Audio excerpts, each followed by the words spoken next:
Mapagpalang araw. Ito po ang inyong kaibigan kay Jesus, Brother Manny Bautista. Minsan pa sa pagkakataon na ito, pinasyal ko na po ang aking mga haso sa labas. Naka-perfect score sila. Ano ba yung perfect score? Nakawiwi na, nakadumi pa. Si Summer at Winter. Ngayon, nandito sila upang ipaganda ko sila na makakain nila. Ito po yung isa, si Winter.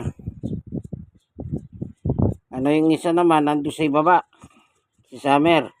Ito pala, nandito lang pala oh. Ayan, na to.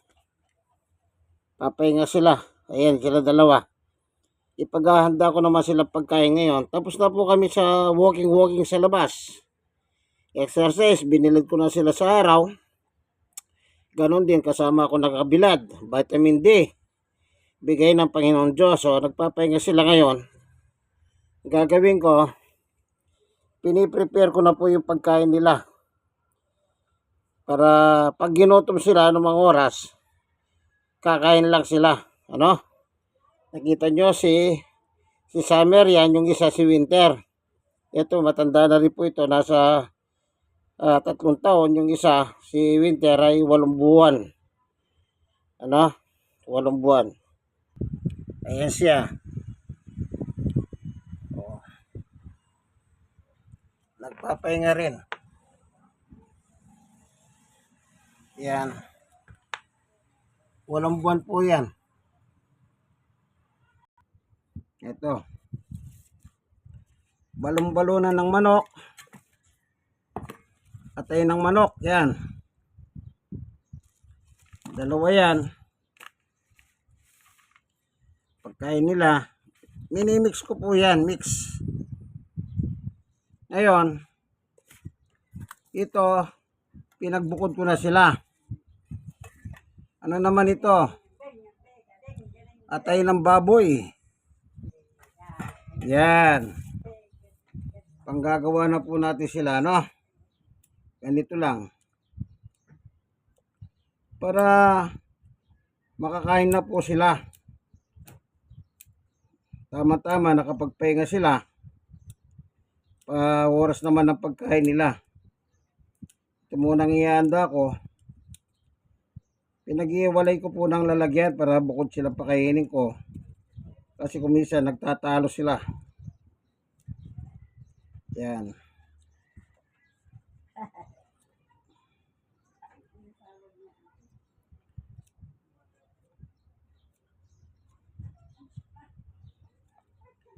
Yan. Tapos itong isang ganito, hatay. Yan, yung puso ng manok yan. Yan. Ganyan lang po ano, preparation ng pagkain ng mga aso. Kung mag-aalaga kayo ng aso, sitikin nyo, kaya nyo silang alagahan. Dahil mainit, mamayang tanghali, maliligo kami. Ayan. Pagka mainit po, kailangan paliguan nyo araw-araw. Kasi mainit ang dugo ng aso. Ano po, para hiwas stroke. Para mababad tayo sa tubig. Ayan. Kailangan lit-litit mo kasi maliit lang po sila. Laisi lang Shih Tzu. Ano, yan. Ito, nakalo na, no? Ito ngayon, isa naman. Ngayon, ang pagkain po nilang ito, nasa kanila depende. Kung gusto nilang ubusin kaagad, nasa kanila. Basta naka-standby lagi ang pagkain nila, nandyan lang. Anytime na gusto nila kumain, kumakain sila. Hindi ko po sila pinakakain ng umaga o kaya gabi lang, hindi ganon. Basta ginawa ko itong pagkain, nilalagay ko. Kung gusto nila kumain, kumain sila hanggang sa maubos sila. Yan. Kaya mayat maya pag ginugutom sila, okay lang, kumain sila. Ayan. Po, ganyan po pag-aalaga ng aso. Mahalin ninyo. Ito na naman, oh. Isang ganito rin. Yan, puso ng manok yan, oh. Ang aso po, Napakaganda, halaga yan. Tsaka ano, kailangan dinadala nyo sa betyan. Especially yung mga pagka may panahon ng garapata. Kailangan mabigyan sila ng tamang gamot.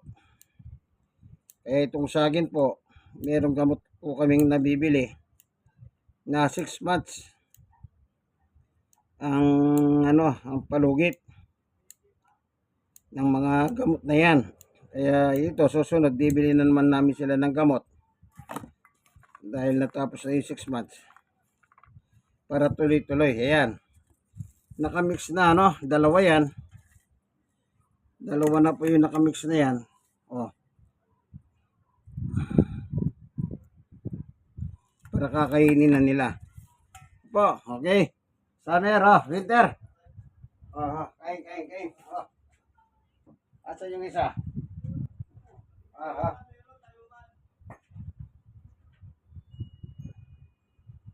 Yan. Binigay ko na sa kanila.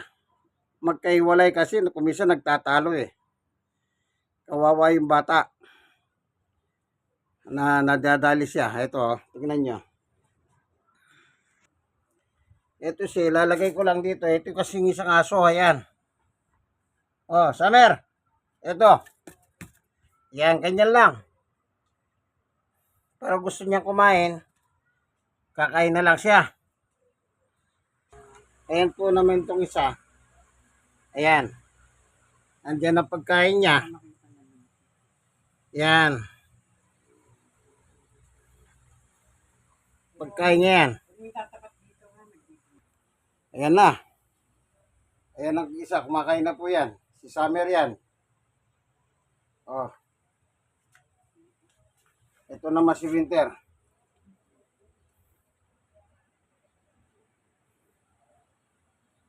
Ayan. Ganyan sila. Kumisan itong isa, lumilipat. Pinababayaan ko, basta kumain lang sila. Basta kumain sila. Ganon din si Winter. Ito, Winter, nasan ka? Winter. Yan, nilalapit ko sa kanya. Yan.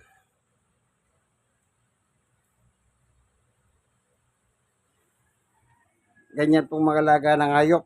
Tiyakin mo, nakakakain sila sa kanilang buhay. Sige, hanggang dito na lamang po, ano? Ito ang inyong kaibigan kay Jesus, Brother Manny Bautista. Ang mag-alaga ng hayop, hindi po basta.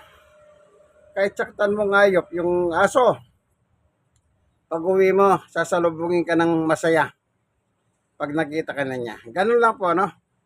Mahal natin ang mga aso, mahal din nila tayo. Kaya kung tawagin yan, dog man best friend. Sige po, hanggang dito na lamang ang video natin para sa dalawa, yung preparation ng pagkain nila. Nakita nyo naman, ano po? Sana po meron kayo natutunan. Huwag nyo silang ituring na hayop-hayop po yan. Ituring nyo silang kaibigan. Nagbibigay haliw sila sa buhay natin. Sige, like, share na share. Kayo na share nyo po sa iba. At itong inyong kaibigan kay Jesus, saya Ningkray Salon. Brother Manny Bautista. God bless us all. Bye-bye.